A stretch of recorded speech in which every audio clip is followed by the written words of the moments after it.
lazima nikutumikie, lazima nikutumikie. Bwana Yesu asifiwe. Amen. Bwana Yesu asifiwe. Amen. Salimia jirani yako kwa niaba yako. Tunawasalimia ninyi wote katika jina la Yesu. Amen. Acha tusome neno la Mungu katika waraka wa Mtume Paulo kwa Wakorintho wa pili. Wakorintho wa pili sura ya 7.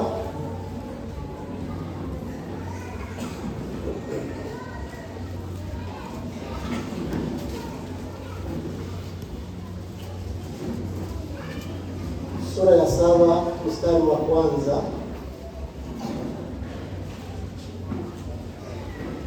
Wakorintho wa pili sura ya 7 mstari wa kwanza. Basi wapenzi wangu, kwa kuwa tuna ahadi hizo, na tujitakase nafsi zetu na uchafu wote wa mwili na roho, huko tukitimiza utakatifu katika kumcha Mungu. Amen.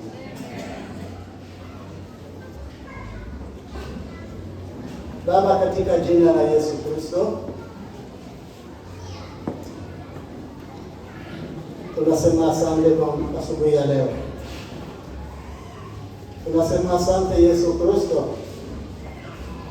kwa kuwa umekuwa pamoja nasi, umetuwezesha kuamka na kuwa hapa sisi sote. Tunahitaji kusikia kile ambacho umeandaa kwetu. Roho wako Mtakatifu ambaye ni mkufunzi wa wajinga atufunze sisi sote, ili tuweze kusikia mapenzi yako ni gani kwa kila mmoja wetu.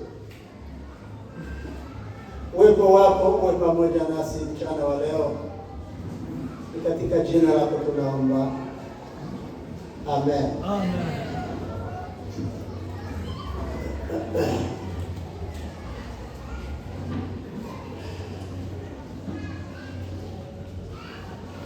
Katika kitabu ya Walawi sura 11 na haya ya 45. Walawi sura ya 11 haya 45. Ni maneno haya Paulo aliendelea kuwaambia Wakristo wa kanisa la Korintho yale maneno ambayo Mungu aliyanena tangu awali, kile ambacho Mungu anataka. Hayo ndiyo maneno aliendelea kuwakumbusha. Mungu akawaambia wana wa Israeli, nimewatoa katika nchi ya utumwa. Ni mimi Mungu niliyewatoa mahali mlikuwa katika nchi ya utumwa, nikawaleta kwa kusudi niweze kuwa Mungu wenu, niwe pamoja na ninyi. Mimi niwe Mungu wenu, niendelee kuwa Mungu wenu, niwe pamoja na ninyi, nipate nafasi katika maisha yenu, nipate nafasi ndani yenu.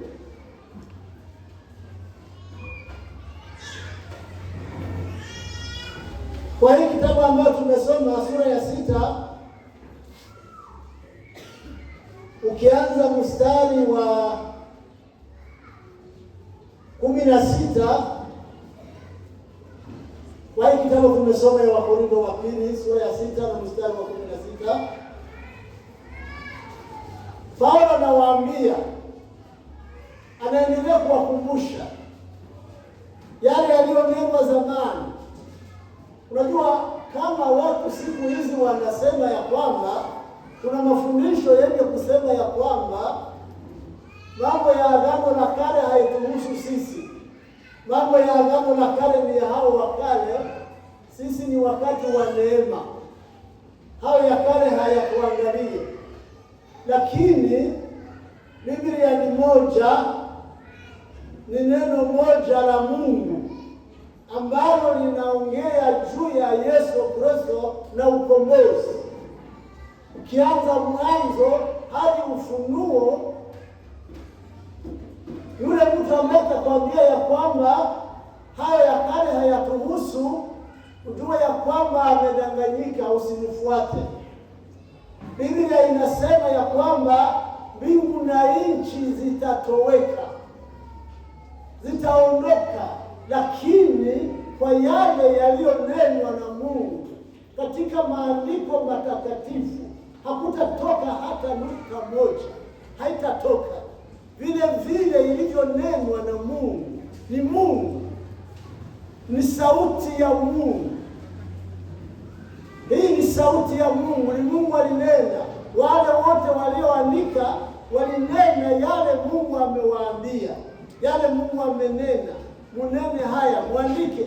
Musa ambaye alitangulia kuandika, Mungu alimwambia, andika maneno hayo iwe ukumbusho kwa wale, kwa vile vizazi vitakavyokuja baadaye. Itakuwa ukumbusho kwa vizazi vingine ambavyo vitakuja baadaye. Hakuna jambo hata moja litaondolewa. Ni neno la Mungu tangu mwanzo hadi Ufunuo. Paulo anaendelea kuwakumbusha katika hii sura ya 6. Ukisoma hapo, ukianza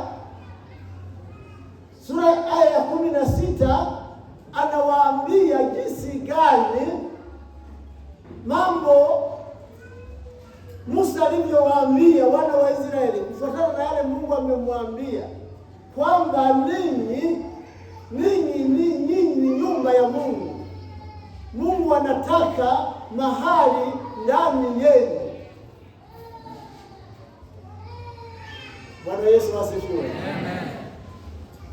Anawaambia ninyi ni nyumba ya Mungu. Nyumba ya Mungu, hekalu la Mungu lina uhusiano gani na Beliali? Nyumba ya Mungu haina uhusiano wowote, haina uhusiano wowote na Beliali. Beliali ni vitu ambavyo havihusiana na Mungu wa kweli. Ni vitu ambavyo vinaongozwa na roho mchafu. Beliali ni miungu.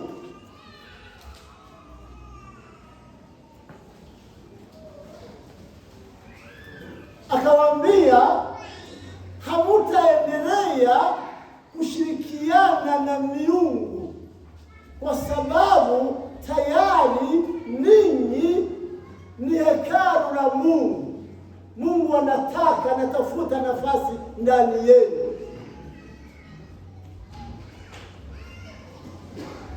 Huyu Mungu aliyeumba mbingu na nchi, Mungu ambaye anaenea ulimwengu wote, Mungu ambaye mbingu yote ni makao yake. Hivi Biblia inasema huyu Mungu ambaye mbingu yote ni kiti chake cha kukalia, na dunia yote si hapa Kenya, hapana. Dunia yote ni mahali pake pa kuweka miguu huyu Mungu. Lakini sasa anasema,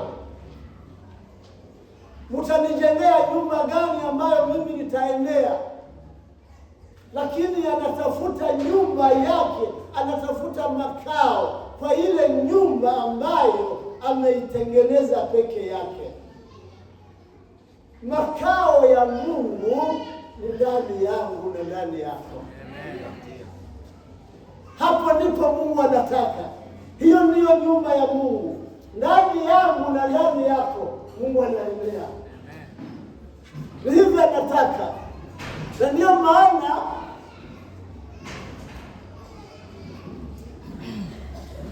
hii ndiyo lengo la kumleta Yesu Kristo. Unajua hapo kale watu baada ya anguko, watu wakabaki bila Mungu. Watu hawakumjua Mungu tena, kwa sababu huyu Mungu ni mtakatifu.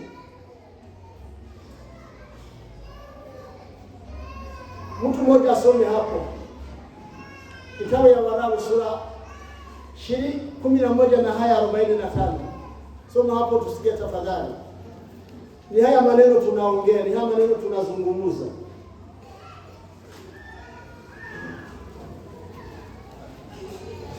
Nadhani wewe unaweza kushangaa huyu Mungu, utajiuliza swali, ni kweli huyu Mungu ambaye anaenea ulimwengu wote ataenea ndani ya moyo wako? Unaweza kujua kwa akili ya kibinadamu hiyo haiwezekani, si ndio? Ndio. Kwa akili ya kibinadamu hiyo haiwezekani, lakini kwa sababu ya neno la Mungu hiyo inawezekana. Soma hapo tusikie 11 na haya 45.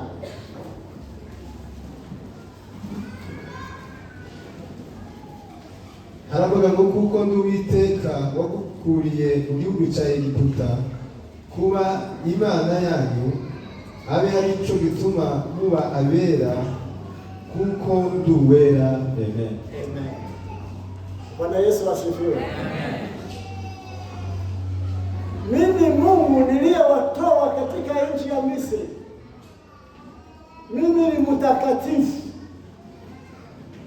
Kile ambacho ninataka mimi Mungu, nataka na ninyi muwe watakatifu, kwa sababu mimi ni mtakatifu. Katika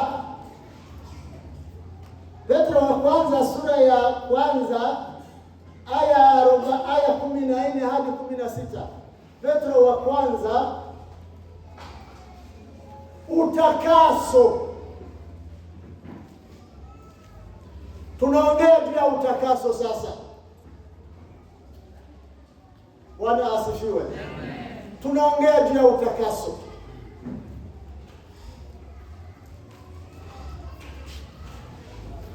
Mungu ni mtakatifu na anatafuta nafasi ndani yako na ndani yako. Siku ambayo tumeokoka, tunaweza kujiuliza utakaso ni nini? Ni kuwa safi. Hakuna maongeo mengine, ni kuwa safi. Huyo amesema nini? Basi wapenzi wangu, kwa kuwa tuna ahadi hizo, na tujitakase nafsi zetu na uchafu wote wa mwili na roho, huku tukitimiza utakatifu katika kumcha Bwana.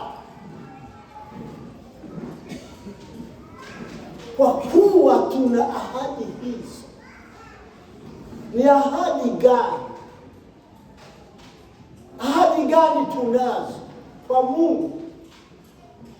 Yeye ni mtakatifu, anatafuta makao ndani ya mioyo yetu. Paulo anasema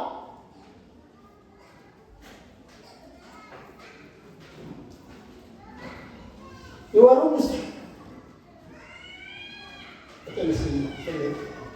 basi ambazo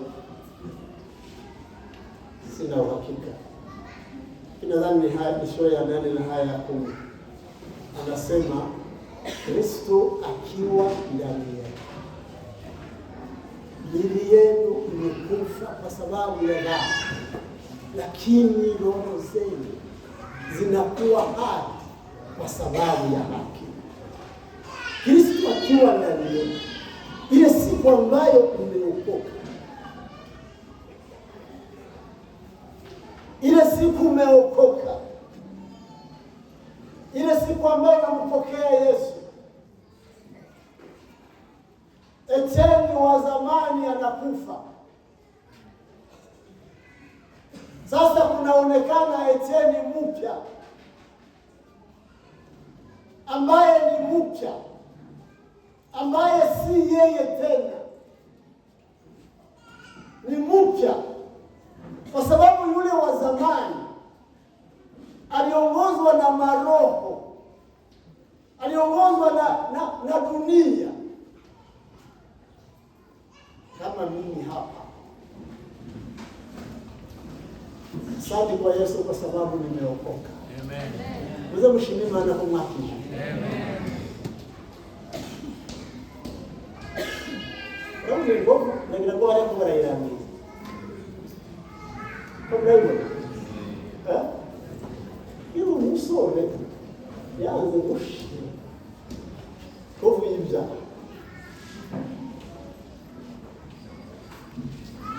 Ini ngovu ibya. Kitani zindi hando zinda sana.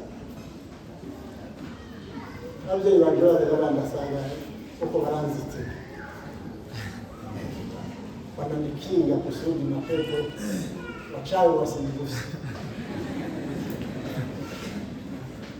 Hiyo ndio twala. Huko ndiko tulikiwa sana. Shetani alipofusha watu walishindwa kuelewa kweli wa Mungu. Makimbilio ni gani? Ni wapi? Nguvu gani zinaweza kukulinda?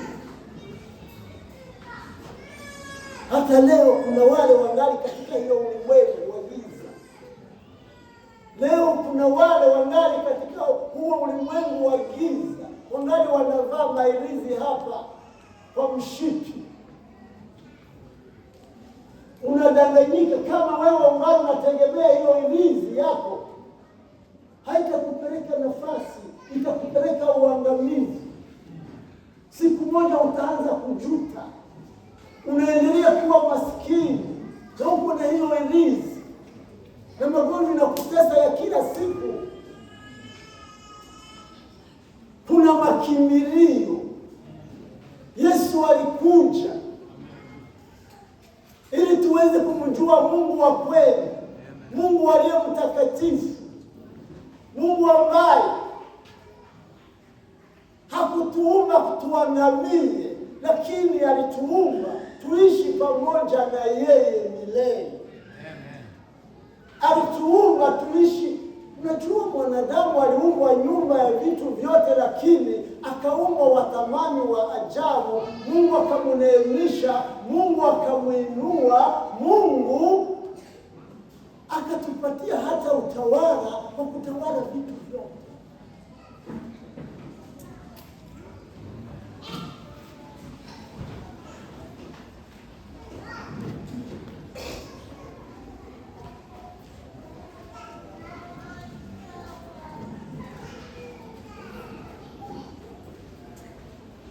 Nilikuwa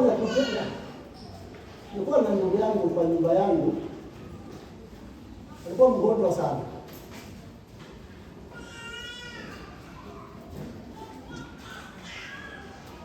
Waombaji walikuja, walikuwa wanamtoa vitu kama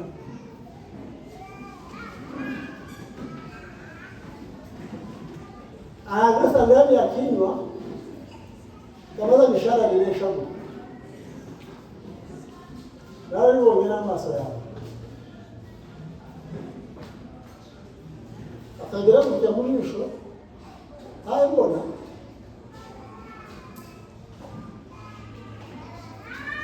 Nabone igiciro. Wowe isa turamo kabiri. Kama gikora muri ishuri. Haye mbona maso yao.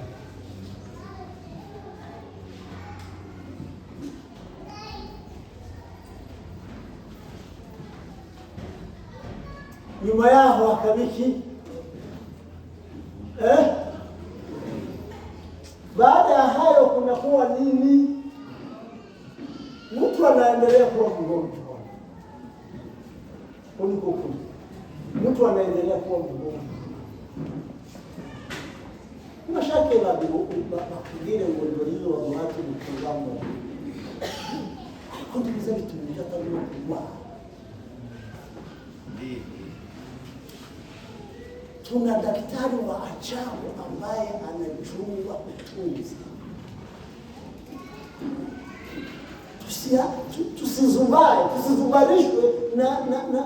Tusizumarishwe na maarifa ya siku za leo. Kuna maarifa ya shetani. Shetani pia na maarifa ya ajabu. Mzizo Musa yako zese. Anapiga fimbo chini ama hapo za kazinga.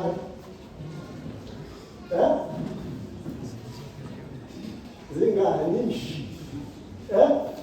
Yako simboni hasi gusa. Hizo kaza masta aliyokuruka. Ingoni gusa. Alipiga fimbo.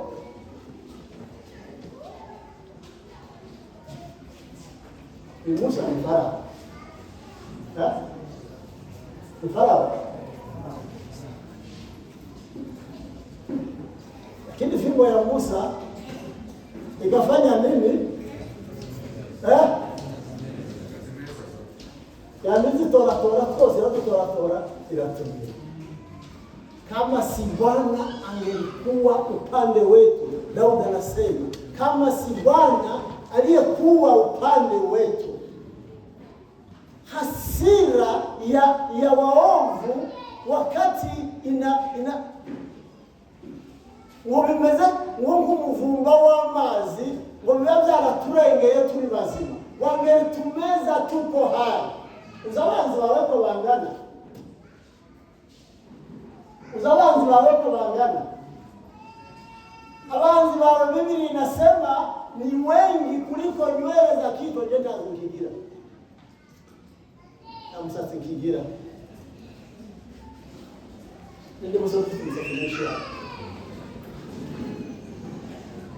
hapo. Sasa wao ni wana msasi wao kumtu, kuna yule anaweza kuhesabu nywele za kichwa yake kuna, lakini adui zako ni wengi kuliko hizo nywele zako. Hiyo gani Biblia izivuga kuti none se urachana ukubiri urachana ukubiri. Bwana wa mabwana, Bwana wa majeshi, tuna Bwana wa mabwana ambaye anajua kulinda, ambaye ametuchora katika vitanga vya mkono wake. Yesu mwenyewe alisema, walio wangu ninao kwa mkono wangu, hakuna hata atakayeweza kuwapokonya kwa mkono wangu. Turalinzwe mukoko kushinda Yesu. Haushobora kukura mukoko. Siwe munaogopa. Haduna hofu kura hiyo nyarabuti. Usunga baraje muri ofisi yanjye. Undebe yanjye bari. Ngiramwinde wena ngizizungu. Abo bakora bena ngiramutsi yawe ndetse. Ese kama kuna mtu kingana kandi sina daraji bona kama kuna musinde sigame ni chat nenge naomba sina abitekereje bitu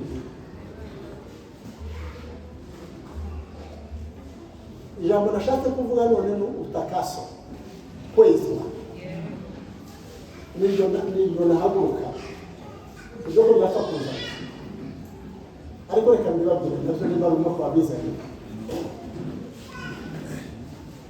wamare ndabaga wese kigiza imisi ngana gute mumusha. Sasa kama nimba kigiza imisi ni chari chiki ngo bari barishizeho ngo uzobe paradiso none se imisi yose ni ikindinzi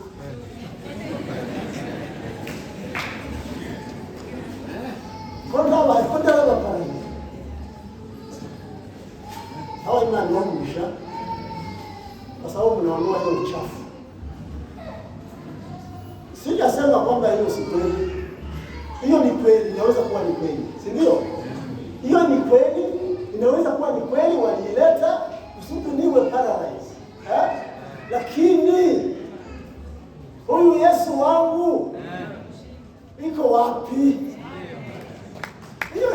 sans effet.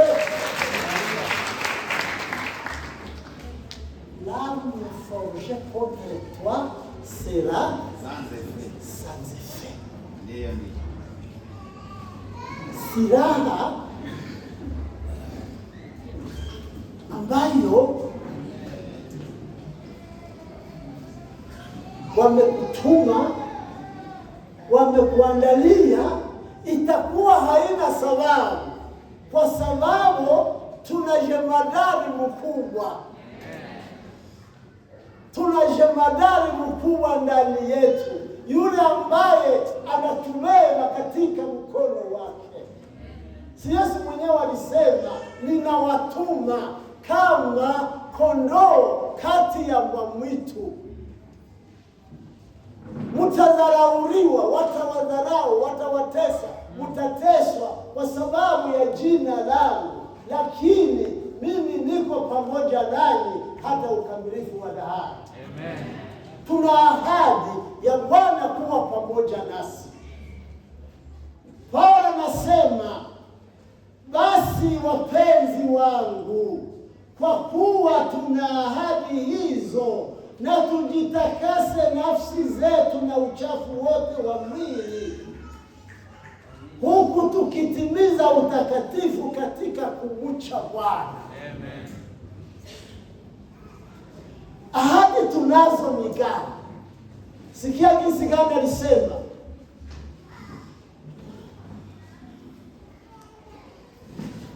Tu hekalu la Mungu aliye hai, kama Mungu alivyosema.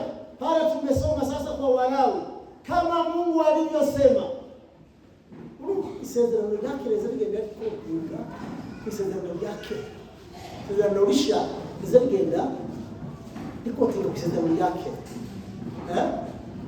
Kama Mungu alivyosema, kumva, kama Mungu alivyosema ya kwamba nitakaa ndani yao na kati yao nitatembea, nami nitakuwa Mungu wao, nao watakuwa watu wangu.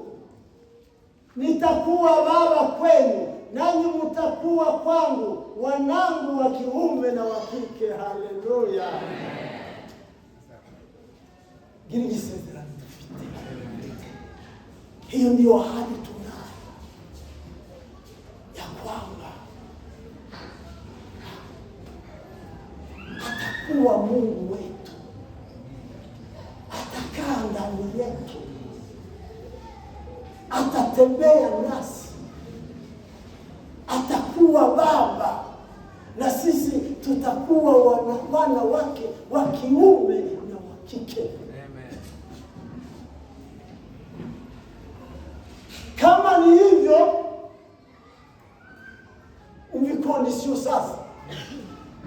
Kama ni hivyo, kama tuna hiyo ahadi sasa, tujitakase miili yetu na roho zetu, kwa sababu huyo aliyetuita ni mtakatifu, na sisi tuwe watakatifu katika mwenendo wetu.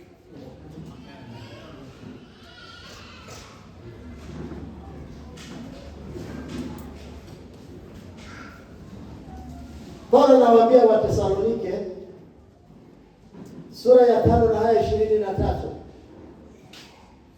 Wathesalonike sura ya 5 na aya 23. Anasema hivi,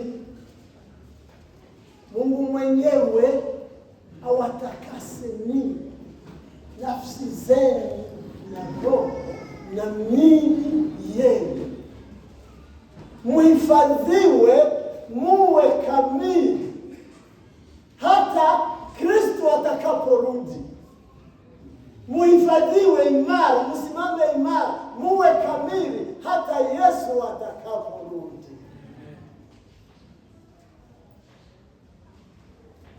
Imibiri yacu, imitima yacu. Waislamu wanajua kujitakasa sana. Sikia jinsi gani wao wanajitakasa. Wakitaka kwenda kusali, Waislamu ndio maana wanaacha viapo hapo nje. Mahali hapa ni patakatifu. wanaosha miguu, wanaosha mapua, wanaosha masikio.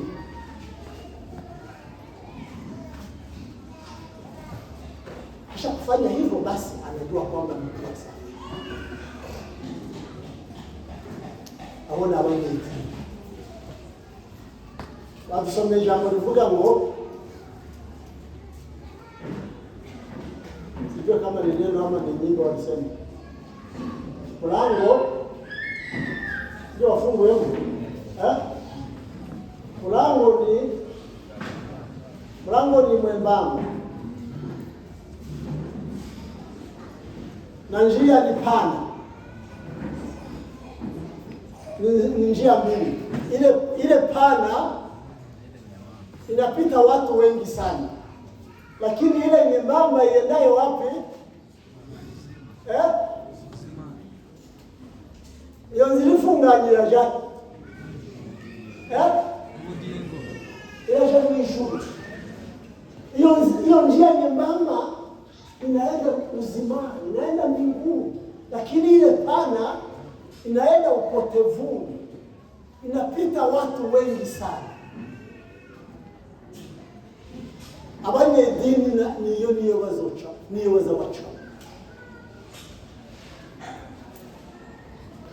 oba mpuzo umuntu uri hano upima ubukirisitu, abantu bafite Yesu muri bo,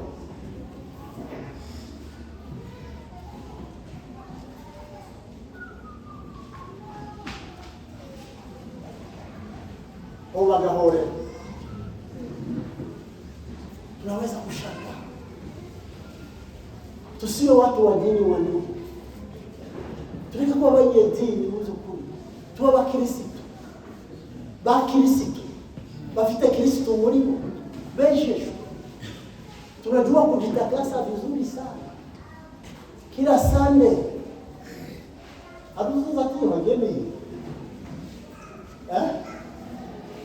hamutuza tu wageni. Sisi wote tunaoga keka kwa missionary John Patagira Mas. Ili mungaragowe cyane. Anashinda. Muze mumusengera cyane. Ese muzamusengera? Muzamusengera? Ugari missionary wa Mwato. Uyu mugabo nawe tugiye kumujana nawe afite umuhamagaro. Echende jo muri turanja. Nari wamugisha kafayage drive ufite umugisha utangaje.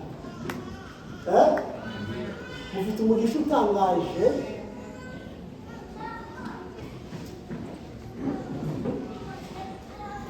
Buri mukundara ba missionnaire. Uwakomera mashi.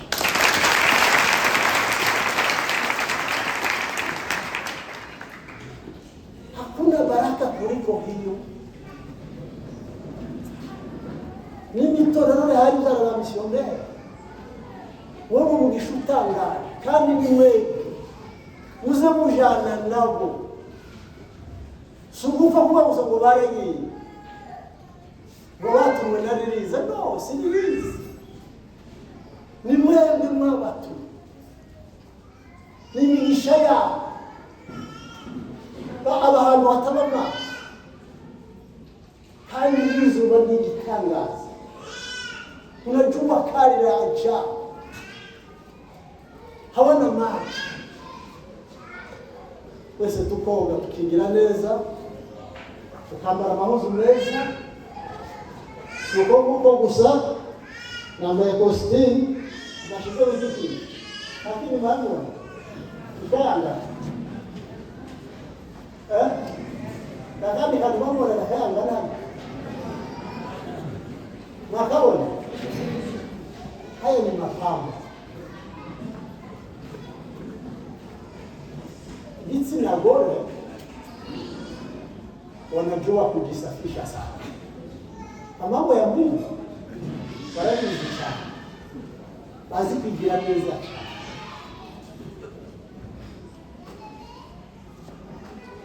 Ejo twari dufite uko hanze nikaangalia msichana mmoja mkulina linambo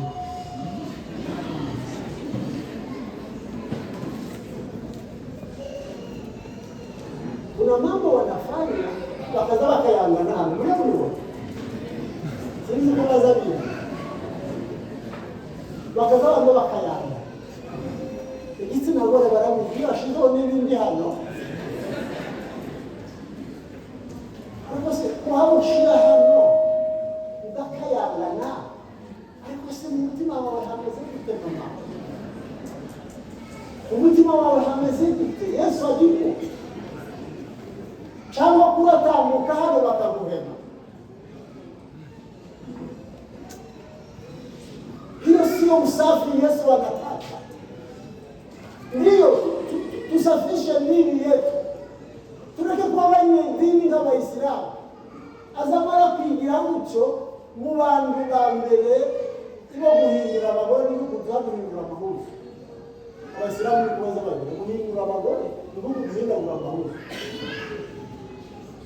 uyu munsi afite uyu nguyu ejo basanga afite uwundi bagenera abagore bane kandi uko ni abasambanyi ku isi nibo ba mbere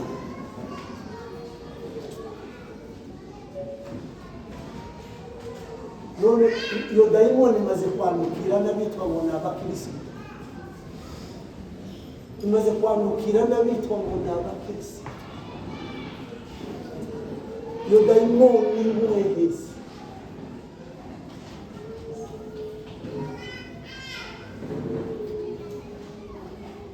kwa sababu yeye aliyewaita ni mtakatifu, iweni watakatifu. Ikini chimaanisha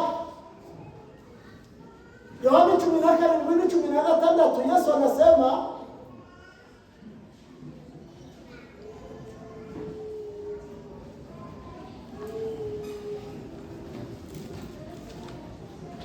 vile mimi nisivyo wa ulimwengu ninyi nanyi si wa ulimwengu.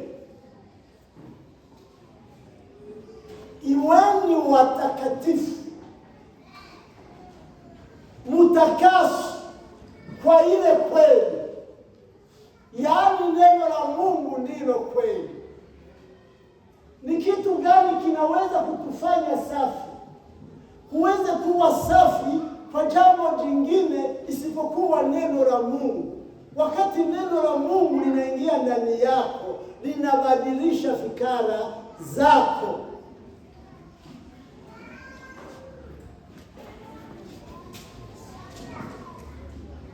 Unajua programu yenu hapa kama tofauti, sijui ndio sigareza masaa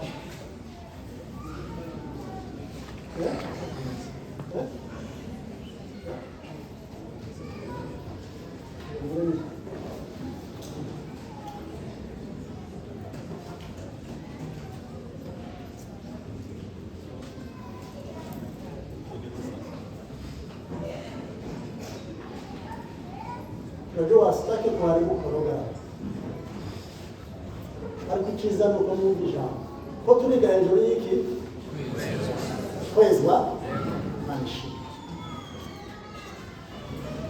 Umve kwezi. Uyu munsi umve kwezi. Niki.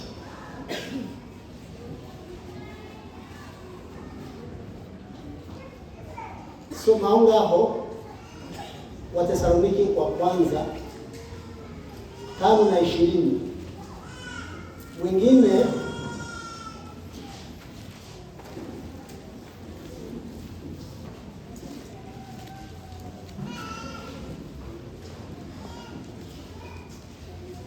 tulikuwa tunasoma pale kwa Yohana,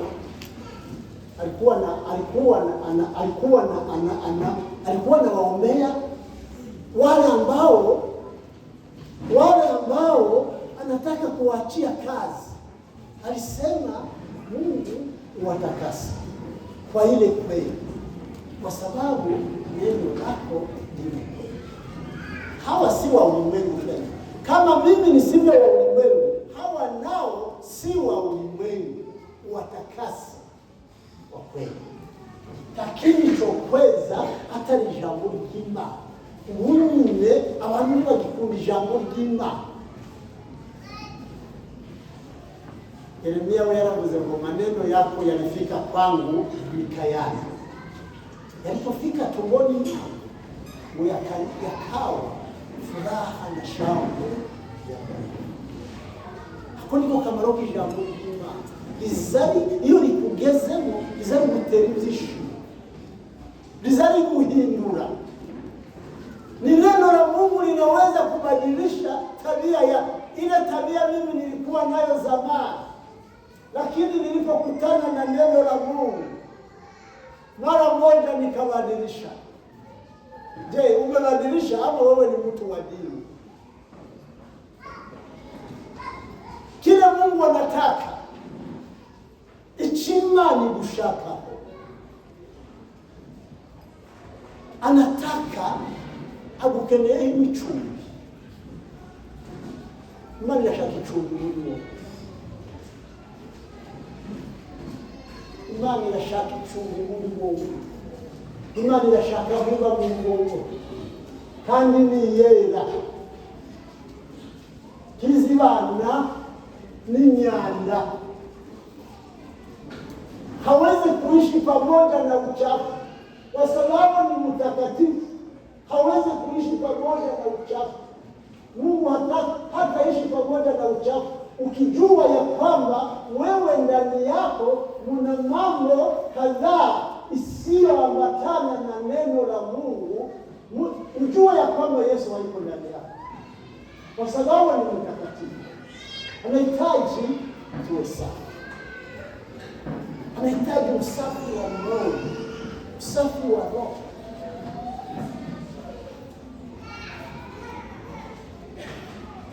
Mungu mwenyewe awatakasi miili yenu na roho zenu, muhifadhiwe muwe hata vile Yesu atakapokuja. Soma Waebrania sura ya 9 na aya 14. Anza kwa 13.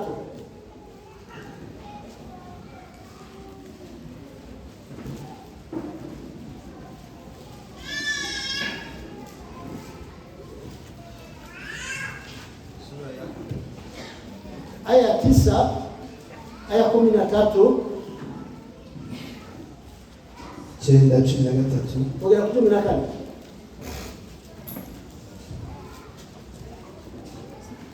Aravuga ngo none ubwo amaraso y'ihene n'ay'amapfizi n'ivu ry'inka yiza iyo biminjiriwe kubahumanye ko byeza umubiri ugahumanuka, kanswe amaraso ya Kristo witambiye Imana atagira inenge kubw'umwuka w'Uwiteka, ntazarushaho guhumanura imitima yanyu akayezaho imirimo ipfuye, kugira ngo mubone uko mukorera Imana ihoraho. Amen. Semeni amen. Amen. Semeni amen. Zamani walitumia damu. Biblia inasema pasipo kumwaga damu hakuna ondoleo la damu. Mungu alitumia damu kusudi dhambi zetu zisamehewe. Zamani walitumia damu ya mafahari na mambuzi na majiwa. Kuhani anakuja anafanya suluhu kwa hizo damu za binadamu, lakini zilifanyika kila wakati, kila mwaka. Ilikuwa inatabiri damu moja, damu isiyo na taka, damu isiyo na mawa, damu ya Yesu Kristo kwa roho wa milele. Ndio maana huyu mwandishi akasema, je, si zaidi sana ikiwa hizo damu zilisafisha, ikiwa hizo damu zilitumiwa, je, si zaidi sana damu ya Yesu Kristo isiyo na mawa itawasafisha dhamiri zenu na matendo mafu, mupate kumtumikia Mungu aliye hai.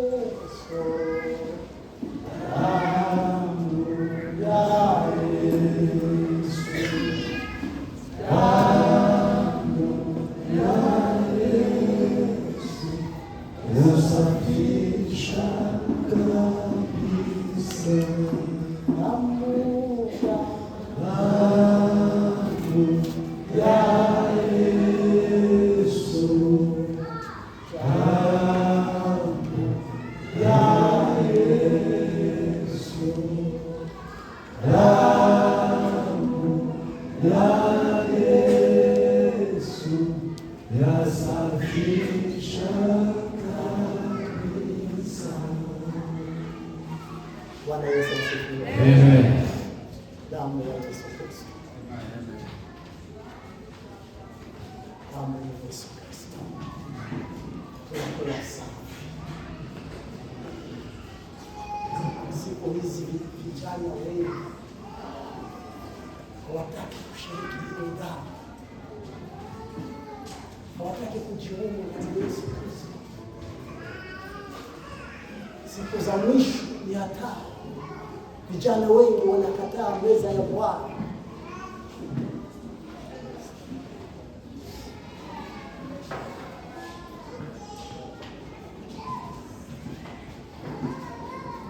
Sisi tulikuwa na mkutano wa darasa, tulikuwa tunaongea, si wale ambao wametengwa ile wakati. Hata leo kuna wengine wanaendelea kukataa meza. Wao wanakuwa safi zaidi kuliko watu wote. Mungu hausikile mwakungu wote. Tanga.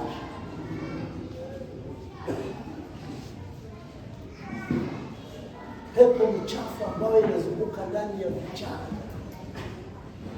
inawafanya kwamba wao ni wasafi zaidi wanapotoka. Hiyo ni pepo ya upotevu.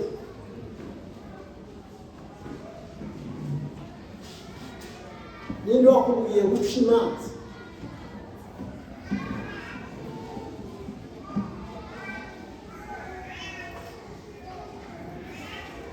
Nimba jewe bishope kama mimi si safi. Nimba ndumurosi. Kama mimi. Eko wale hapa sio si safi. Siko? Mimi branch ilimanza kwa ndumurosi. Kwa mbeleza kule. Bariya barejejwe sababu ziko baratanga meza yino urayane kubera nimeje wewe acho sije uri akabera niyo batanga muve muri umuka w'uburundi muve mu umuka w'uburundi usenge cyane mugire yishuri warishira damu ya Yesu Kristo inasafisha dhamiri zetu na matendo maovu. Tupate kumtumikia Mungu aliye hai. Mungu wetu ni hai. Je, matendo yako ni gani? Tukisha kuikunywa damu ya Yesu Kristo, tukisha kuungwa pamoja na yeye, Paulo anasema, anawaambia Wakolosai, anasema ya kwamba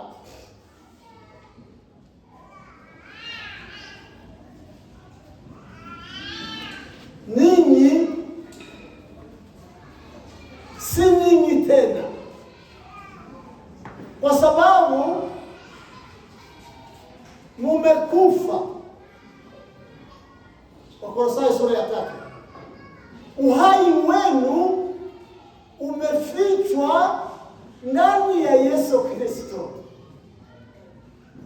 Brother Vanessa, Simon wa zamani amekufa. Mzukulinda rafa. Ukona limeze. Na rafa. Alipomiho. Ubugingo bwanje buhishwe muri Yesu Kristo. Amen. Aliye na uhai. Umekufa na wewe umekufa. Uhai wako uko ndani ya Yesu Kristo. Aliye na uhai wako si wewe, lakini ni Yesu ndani yako. Damu ya Yesu inafanya nini? Inasafisha dhamiri zetu. Zile dhamiri mbaya, hata vinywa vyetu vimesafika, ndimi zetu zimesafika, ndimi zetu si za kutukanana tena, ndimi zetu sizo kugambana, sizo kugira urugomo. Titukiraba kugira urugomo ngo twigomeke tugende tugambana, oyaye kuko amaraso ya Yesu yaratwejeje yeza intekerezo zacu, turejejwe kubera amaraso ya Yesu. Twikuremo matendo mafu, tuondoe matendo mafu katika maisha yetu, lakini tuwe safi, tuendelee katika usafi. Ikimanishaka 12 Abaebrania ni 14 Abaebrayo. Yesu huyo mwandishi amesema hivi: tafuteni kwa bidii kuwa na amani na watu wote, na huo utakaso, kwa sababu hakuna mtu atakayemuona Mungu asipokuwa naye. Hiyo ni jambo lingine cha murabumva neza kwezi ni jambo lingine. Tafuteni kwa bidii kuwa na amani na watu wote na utakatifu. Hakuna mtu atakayemuona Mungu asipokuwa na huo. Ama komfurina hiki ni ela mama. Ile bizozano ni nini? Uko tuzakwigira neza munsi w'ibinda, uko tuzikwiye kwezi mibiri yacu, vile tunajua kusafisha miili yetu na kujipodoa. Uze wibaza, ese umutima wanje urejejwe? Ese nihagarara imbere y'abandi kuririmba nta muntu ucira urubanza ngo bari yagice hamwe? Uze wibaza mu gihe wayi wigira neza imirimo wayisafishije. Nagangira ngo ni abakobwa gusa baza bayisimbira, abandi abagore bafite abagabo baza basimbira.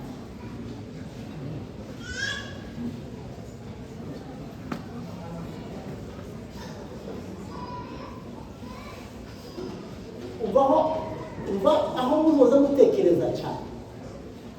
Ibyo ni byiza mugende mubikore, ariko uza muzoza mutekereza cyane n'indani aho Yesu n'abandi bantu, kuko birategereje. Ni mwasoma muri Bibiliya yatumva aho ngaho 12:14 Abaebrayo. Mutegera aho hantu mwese, umuntu wese ahategera.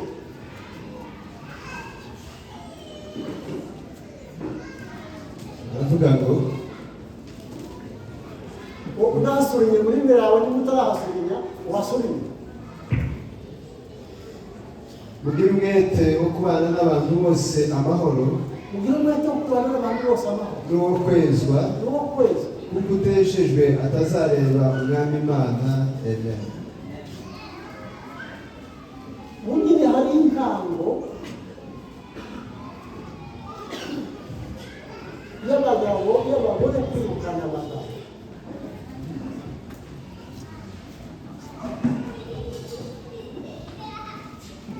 Ariko se twaganiriye n'umuntu aravuga ngo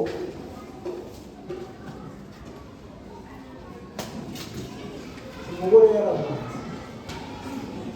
barabana ku nzu, umukozi mu ikanisa bababwire muzi ukuri ni umukozi mu ikanisa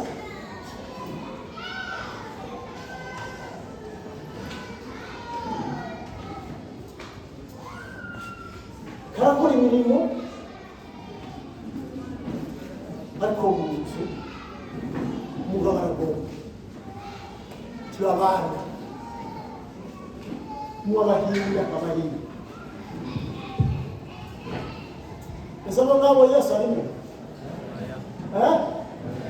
Aho hantu Yesu aracumbitse?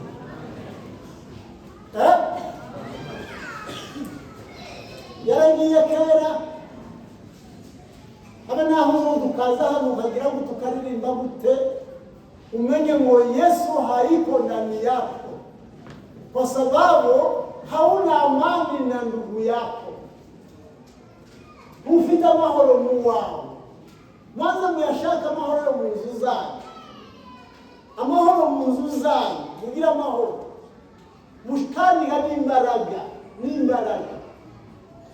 Tafuteni kwa bidii kuwa na amani na watu wote. Esi kama na mahoro ya watu utafite mu wawe, esi kundoza mahoro watu utafite mu wawe. Ayo samako.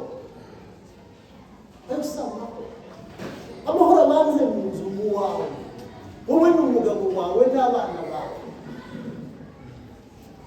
Ubwo ni bwo bukirisitu.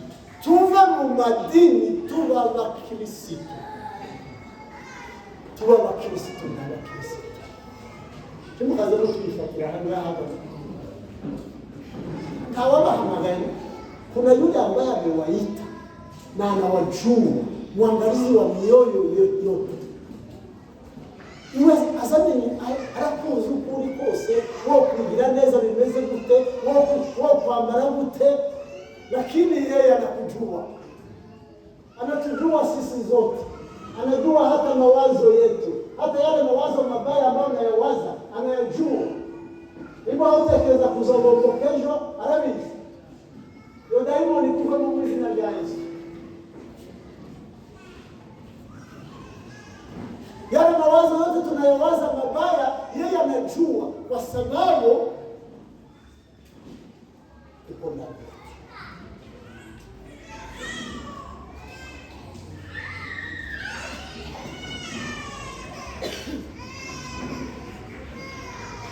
Damu ya Yesu Kristo inasafisha dhamiri zetu na matendo mafu.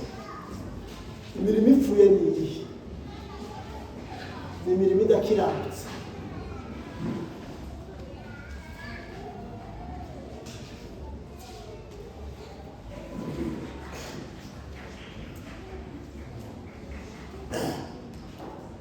Nilikuwa naongea na mtu mmoja wa Mungu.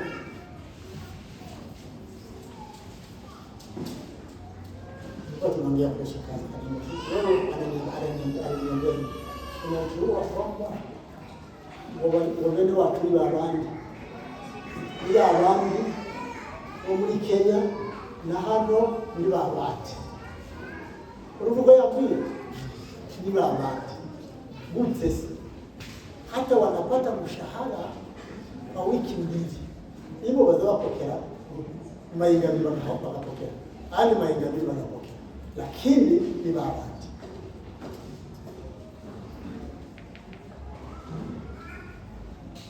Babati.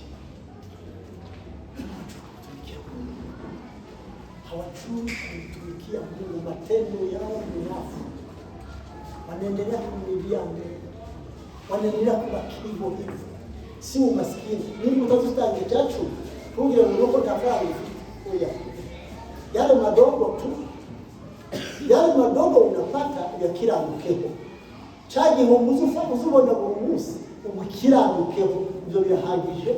Imana irakugasanira, irakongerera bikindi. Ariko nurimo kuvuga ngo ndi umukene, ntawe mfite, ntacyo ndanga, n'igihe uzogereramo aho utanga uzozubona 5,000 ku kwezi tuzotanga. Shewe n'abazungu sema gusa.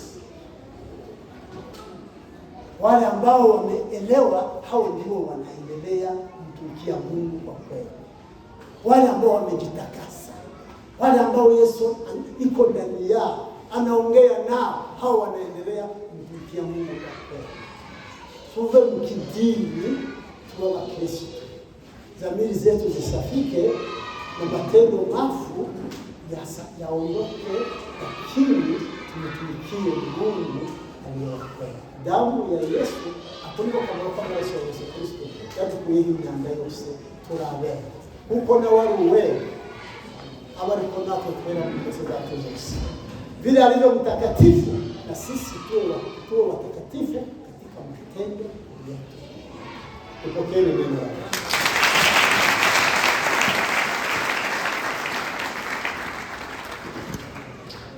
Kwa hiyo